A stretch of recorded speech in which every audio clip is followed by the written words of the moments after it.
Hello, everyone. Welcome to this episode of the Uplifting Content podcast. My guest today is Krista Suh.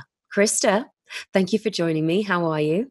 I'm so good. Thanks, Ione. I'm really excited to be here. Me too. We're both super pumped. The title of today's episode is let's talk about creating a path to joy and success. So how can I not be excited when that's what we're going to talk about?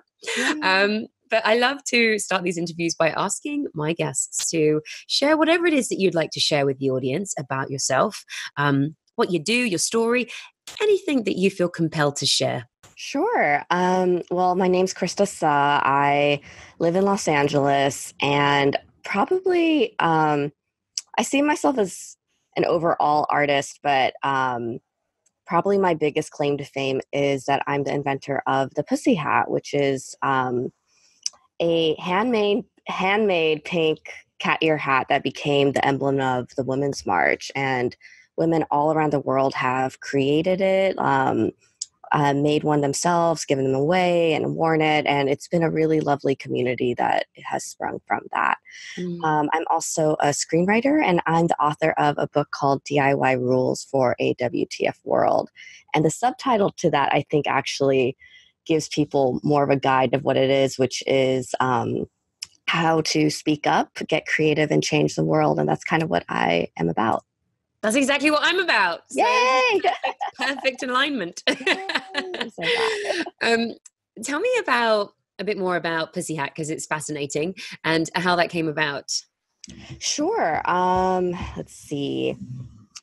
Unlike some people, I do have props. And but I will also I'll also explain it. It's it's just a rectangle, which you can knit, crochet, sew any which way, and you could actually create a short scarf, fold in half, and sew up the sides, and that's what makes it so simple to make. So this is sort of the physical elements of it, and you don't actually have to make ears, which is something I learned in the process. You can actually when you put it on your head, the round shape of your head brings out the triangular ears. Pretty sparkly, actually. Yeah.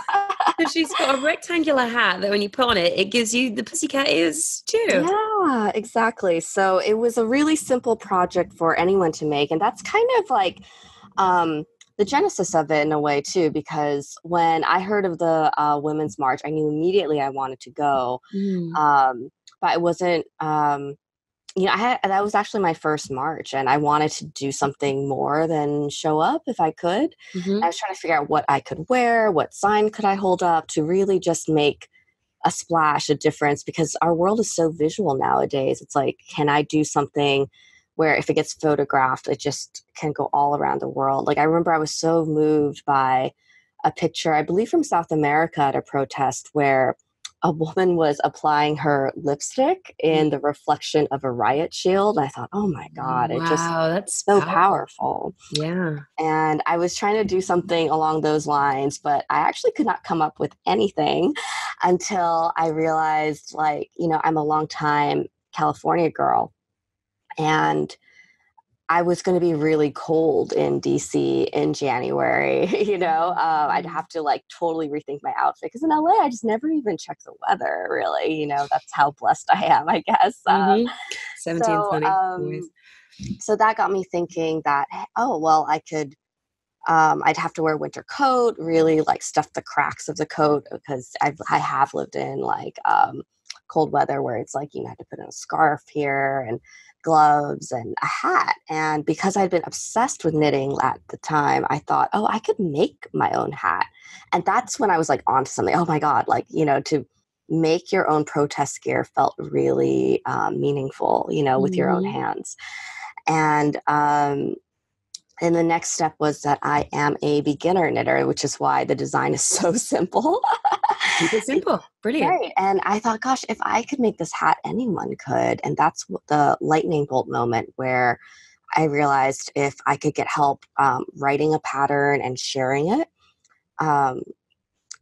people could all send them in, and or I could arrange for a point in DC where people could send them and we distribute them. And anyway, if we all wear them, we can create a sea of pink. So it's very, it creates like, honestly, like whenever I wear this hat, and a lot of women have told me the same, it creates like kind of this ripple effect around them as they go out, you know? And but also collectively, when we create that sea of pink at the march, it also creates a beautiful statement and also Mm-hmm. says that we're not alone. I think, you know, I feel like creativity has been my salvation in a lot of ways. Mm. And like a big message I've gotten, like what I feel like the Pussycat says to people is like, you are enough, I've got you, and you are not alone, you know? So these are all, I think like when those pictures hit the airwaves of all these people gathered together and united as this sea of pink, and pink is so feminine, it's so playful. Mm. Men and women and children all wore them. Mm. Um, I think it really told people who maybe couldn't go to the march, who felt dissatisfied but didn't know, like, didn't feel like there was something they could do. This was a message that there is something you can And they do. were part of it as well. Yeah. And, you know, I think when people vote or when they do little actions like taking, like self care, sometimes it feels like, you know, it's just a drop in the ocean, and it can feel very, just like, Insignificant. yes, yes, exactly.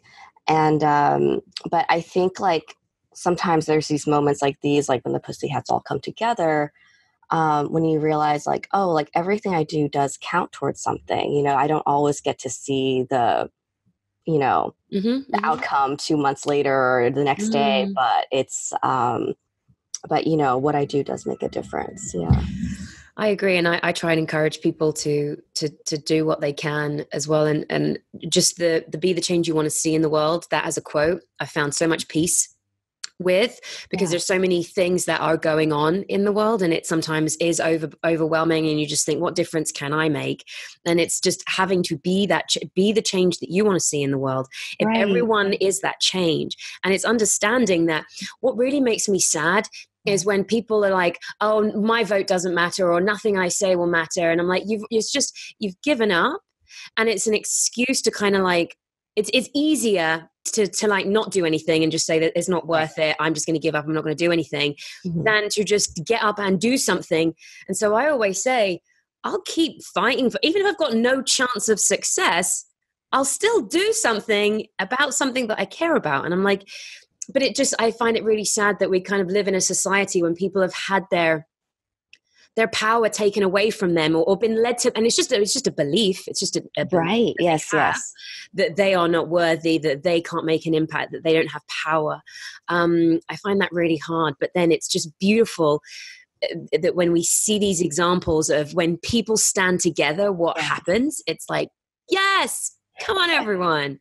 So yeah, it's Exactly. beautiful. I call those like false beliefs of like, oh, like everything I do, it doesn't matter. What's the Mm, use? Like I call it a haze, like the haze of mm. patriarchy. And I think those moments when we all come together is like lifting the haze, and all of a sudden we're like, oh my God, like why was I Yes. thinking that? Yeah. Because the truth is, we are incredibly powerful and we can all do absolutely anything. You're right. And so, and then we forget it. And so we're in this little space of, oh, no, no, but you're right. Let's just remove that haze. It's a nice analogy. Yeah.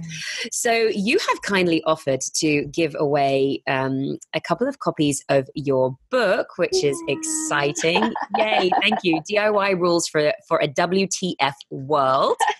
And I so love I'd this. love to, yeah, just kind of hear a little bit more about that and learn a bit more about the book and what you talk about in there. Sure. You know, I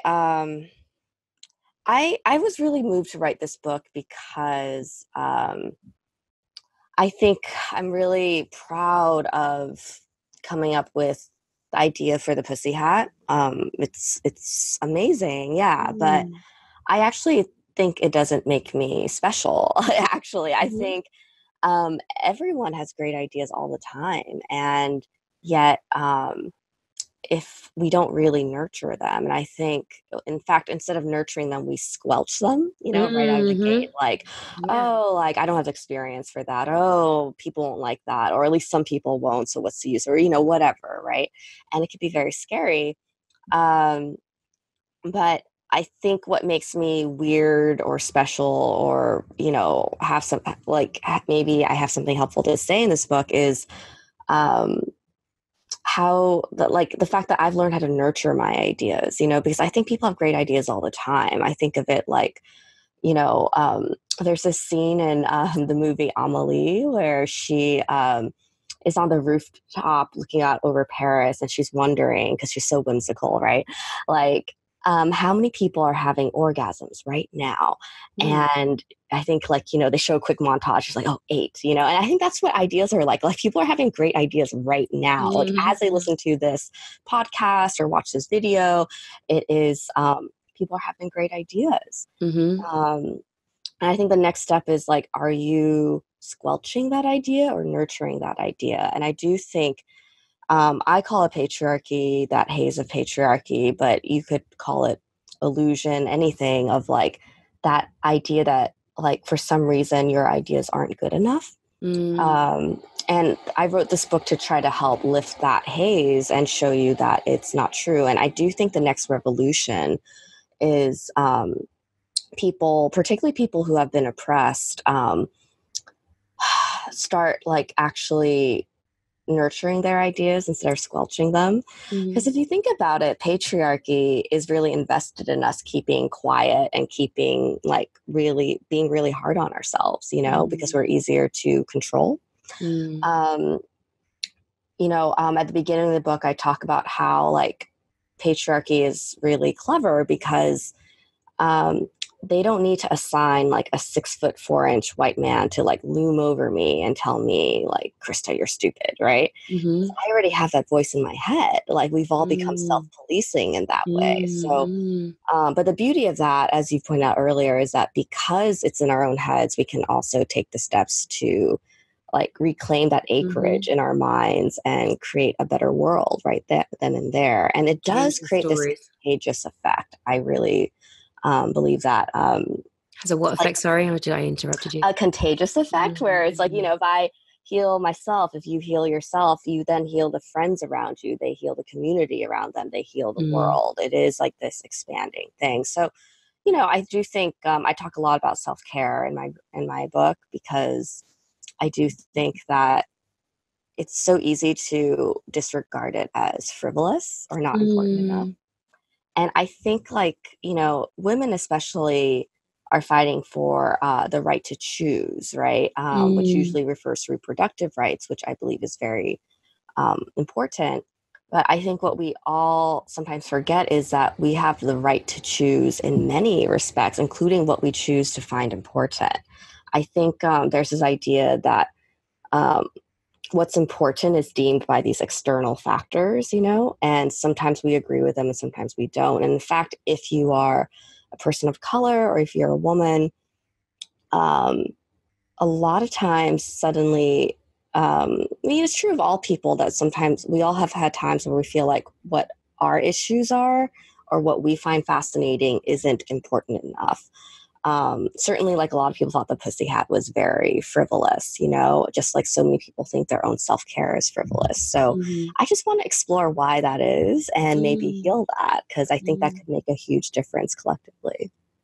Yeah, yeah, it's important to. The last guest I spoke to on this podcast, Dr. Mark Goulston, was Mhm. talking about the ways to heal is to yeah, just to listen empathically, empathically to what people are saying. And I feel like in this, your way of trying to find the ways to heal is just to listen and understand why these things happened, why this is not Mhm. given importance, or why people Yeah. feel certain ways. And so I think the way that you're going about it, just questioning that and listening, is definitely a great way to help heal. Um, so the title of this episode is Let's Talk About Creating a Path to Joy and Success. So I'd Yeah. love to know, how do you do that? um, Tell us, Krista, how do you do it's so easy. Like, that? Well, I believe it's all kind of a mindset. So if we say that it's easy, you can make it easy. I had a girlfriend the other day say to me, just work just is hard. It's just hard to make money. And I was like, that's not a belief that I hold to be true. And I think that if you think that life is going to be hard and you have to work hard to get some to money, then yeah, Mhm. it's going to be. So I don't know. I feel like life can be successful and joyful easily. You How do you know, propose? yeah, so I was on a date where he was saying, money is hard and, I don't have the background to make big money like other people do. And I just had to stop him right there. And look, I hardly knew him, but I was like, okay, repeat after me. Money is easy. And then he was like, oh, and I was like, say it 10 times. And I Mm. really meant it because I do think, like one of the chapters in my book is called The Pharmacy. You could think of it as like apothecary. A pharmacy is like kind of too harsh for you. But the idea is that like, you know, these thoughts we have are like pills, right? Hmm. And but we can like self-calibrate. So sometimes, um, maybe you can use like if the thought like I need to work harder is very helpful to you, right? But sometimes like um, you need the opposite thought, and like that I need a break. I need to like give up and really surrender to this experience, and it's like the reminder of choice throughout. Like I have an exercise in my book that talks about the words I have to. Mm. And like really listen to yourself throughout the day and your friends. Like how often do you say I have to? Like, oh, where are you going, Krista? Oh, I have to go see my friend Lucy at on the west side or something, right? And when you stop to think about it, it's like, why are you saying I have to? It's like, I'm seeing my friend. This is great, Or even if you say I have to go to work or I have to finish this report, I think it's so much more powerful to remember that it is a choice and to Hmm. say, I choose to do this report. I Hmm. choose to see my friend Lucy on the west side. And it's almost like an embarrassment of riches, I think, which is why people don't say it a lot. Like, I choose to do this. Hmm. But reminding yourself that you have the agency to not only choose to do it, but choose not to do it. Like, you could choose not to turn in that report. It would have consequences, but you could choose Mm. that. Mm. Mm. Um, but when you talk about, okay, how to get on this path to joy and success, I think for me, 90% of any venture, successful venture, is mental health, Hmm. Hmm. Um, my book is considered like activism and self-help and that type of thing. But if you look at like any popular business book, the core of it generally is also self-help because you need like clear mental thinking, right? Yeah. So we're all kind of saying the same thing, but just Oh, in I love it. I notice it in, yeah, every single book. It's just the same stuff reiterated in a different way. But I feel like we need to hear it over and over again for stuff to land. And the way that one person puts it in a book, it will land with someone and not everyone else. And so, yeah, yeah, it's just, we have to just keep hearing these. But the beauty of it is that the truth is the truth. yeah. And it keeps coming through in all these ways and it makes an impact in all these ways because it's, Completely, yeah. And I actually want to put out there for any listeners who feel like they don't have anything original to say, like, um, who cares? Because we're all saying the same thing, and your particular spin on it could really, really impact someone else out there. yeah, that's a great point. And also, you have the ability to speak to somebody who's the other people might not have been able to get that message through to them. So Right. if you believe it and you feel it to be true and you think that it can help people, share it because they might not have heard the 50,000 other people that have said it say it. No, exactly. So yeah. I think at the time of the Pussy Hat, the sort of conversation in the news was sort of like, we all live in these bubbles. We really need to reach out to across the aisle, which I think is very important. But I also think that the so-called preaching to the choir, like, is Mhm. also really important. I think uh, this professor activist pointed out, like, well, if like, sure, you don't want to preach to the choir unless the choir like is hasn't really been practicing, like, we haven't really gotten together, we haven't really harmonized in a while. And for me, it's like, yeah, preach to the choir, because what if the choir is afraid to sing out? I think, you know, um, it really helps to like band together and encourage Mm. each other to speak up and also explore why we might be afraid to speak up. Like I have a Mm-hmm. personal theory, which is um, grounded in, what I've experienced, which is I think I was and still am sometimes afraid to speak up because I'm afraid of dying. Like it's very illogical, but it's like, I'm afraid if I say something and it isn't perfect, then I will be cast out of society and I will die. Right. And, like it's Mm-hmm. really interesting to actually like kind of understand what is wired underneath there, like why won't I send out this tweet that I find really cool? Mm-hmm. Um, like, but I hesitate, right? And it's like, oh, when you start realizing, oh, I'm afraid of dying, that's really interesting, and just like not judging it, but just sort of exploring that. Mm-hmm. Um, so I think, to go back to your question, I think for me, it is step by step of like, like healing yourself and Mm-hmm. then healing the friends around you. And then like it will just naturally progress to like a big community, I think, Yeah, it's a ripple because I think effect. so many people, and myself included, like we're so ambitious, Mm-hmm. and we want to make a difference right away, like at a huge scale and so Mm. forth. Um, but I think I don't think any of the pussy hat could have happened, frankly, had I not like taken care of myself, especially in 2016, like from January through November, I was like doing a lot of self care. I was doing what I called pussy schedules, where I was living very intuitively. Um, and honestly, to the outside world, it probably looked really lazy, but for me, it was really important. So, Mm-hmm.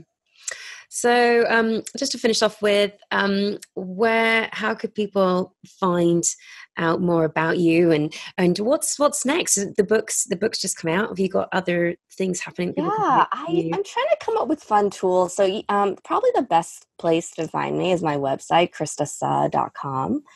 Spelled SUH, by the way, which is not what you'd think. Yeah, KRISTASUH. Yeah. Um, at kristasuh.com. It's so funny when people ask me my name, I do try to say like Krista, leave a long pause, and then say Suh, like Krista Suh, because a lot of people like, or at least a couple times in my life, are like they love that my name is Kristasa, and I'm like, no, it's not Kristasa. No, Like, that's hilarious. So I say, if I'm introducing people, if I'm being introduced really quickly, I say, "Oh, hi, I'm Ione," and they say, "Myone," and ah, I'm like, "No, I'm oh, Ione." So I I get it. know. That's You so have to leave funny. that clear pause. Like, yeah. And I was like, I am Ione. Ione, not Myone. That's too funny. So I get you. Thanks. Yeah. I Yeah. think I try to put like I'm trying to build that to be a resource um It's a really and beautiful from website, there you by the can way. follow my social media and such as well. Sorry, you were saying? It's a really beautiful website. Thank you. Yeah. Mm. You people call it a homepage. So I figure it's like, you know what? It's like this is my home, my virtual home, and you could step into it and make Mm. yourself at home. Um, Mm. I do want to throw out there, like, real quick, that I think hosts, like when you're a host, it's versus a guest. I think, excuse me, hit my microphone. I'm sorry. That's Um, okay. so, that if you feel like you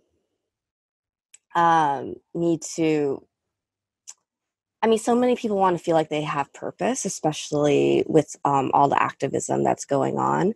Mm. Um, and to make it sustainable, I would suggest you choose one or two like Mm. issues that you really care about and become a Right. host for that. Like you throw parties for it, you make documentaries about it, whatever you want to do. Hmm. And the guests to your parties, it could be a literal fundraising party or a documentary you make or pins you make or hats you make, um, can just show up to the party. And um, on the flip side, like, so like when you're not hosting, you can then be a guest for other people's causes, right? And I think that creates a more sustainable thing. And sometimes people are host to too many things and get burnt out. And sometimes people are a guest to too many things and feel like it's kind of aimless, and that's not a good feeling either. So just find a right balance of host and guest is what I would say.